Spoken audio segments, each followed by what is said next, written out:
tout le monde. Le vlog d'aujourd'hui est un petit peu particulier parce que on a en fait un fond à faire aujourd'hui. Je vais vlogger la journée pour vous faire connaître les coutumes de chez moi. Pour ceux qui ne me connaissent pas, je viens de Faravangan, je suis une sud-est.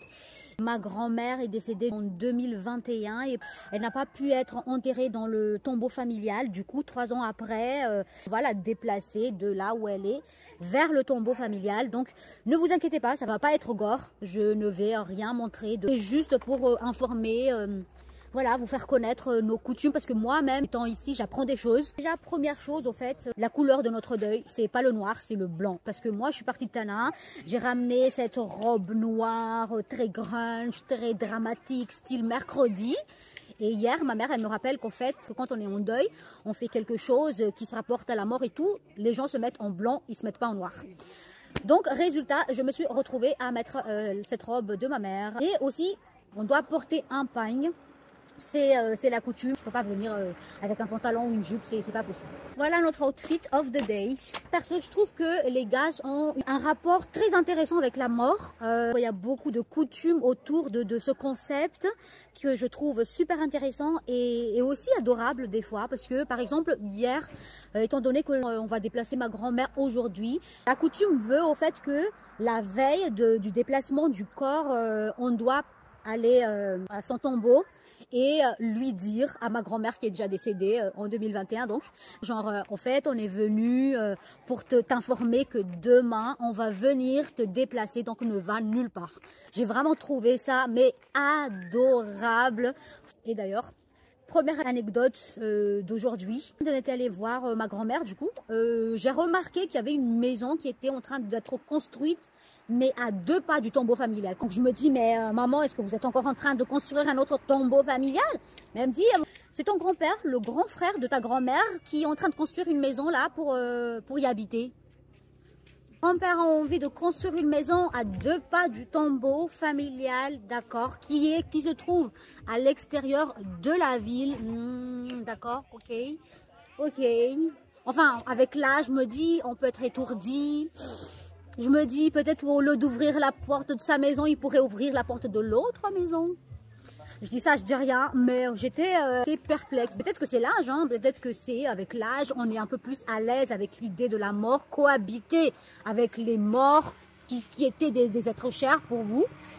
D'ailleurs, je me souviens d'une discussion avec ma mère quand le tombeau familial actuel était en pleine construction. En fait, je me souviens qu'elle m'avait appelé une fois.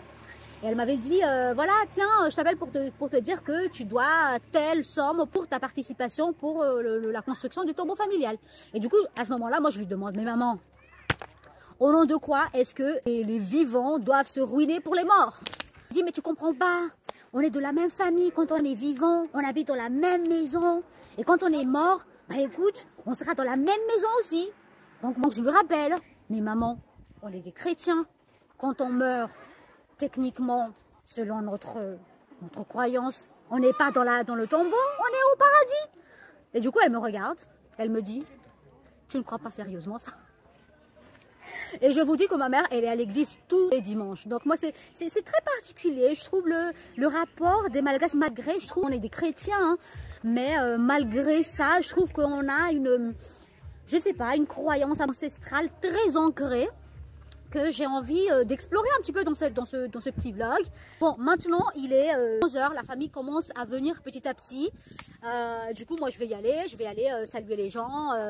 Les Atefash, on a une salutation très particulière que, au bout de toutes ces années d'existence, je n'ai jamais pu retenir parce qu'il y en a tellement, il y a une déclinaison. Et du coup, je ne sais pas comment je vais m'en sortir. Je vais essayer de faire en sorte de ne pas tâcher l'honneur de ma mère. Sarabé. Oh, wow. Si chevaux.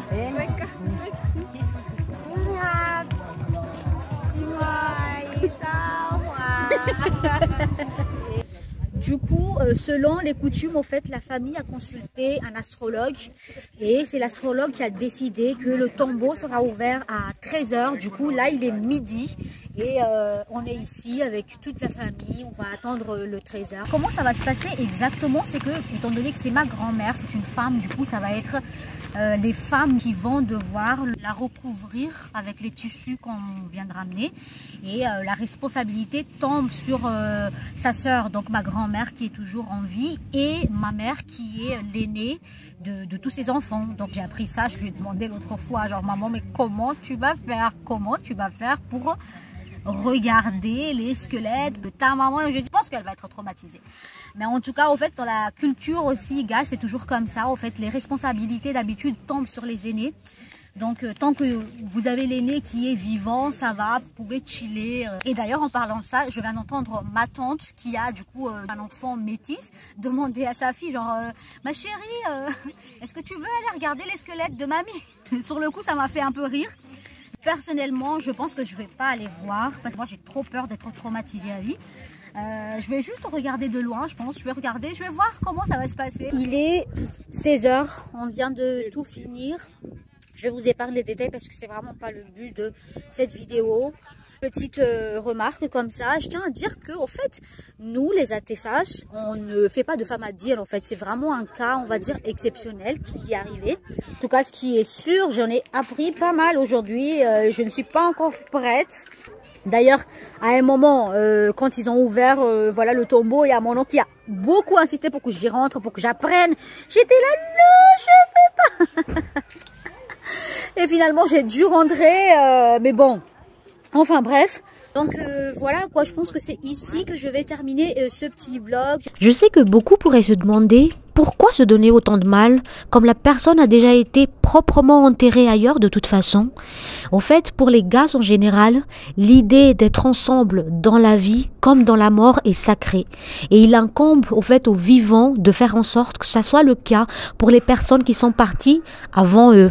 Et d'ailleurs, dans un discours après la fermeture du tombeau familial, un aîné a dit « Ça y est, notre devoir à nous les vivants est finalement accompli parce qu'elle repose maintenant en paix avec sa famille et elle est finalement à la maison. » Et franchement, ça m'a touchée au fait parce que c'est de ça dont il s'agit au fait. C'est l'idée qu'après un long voyage, on rentre à la maison, chez soi, avec les siens pour se reposer.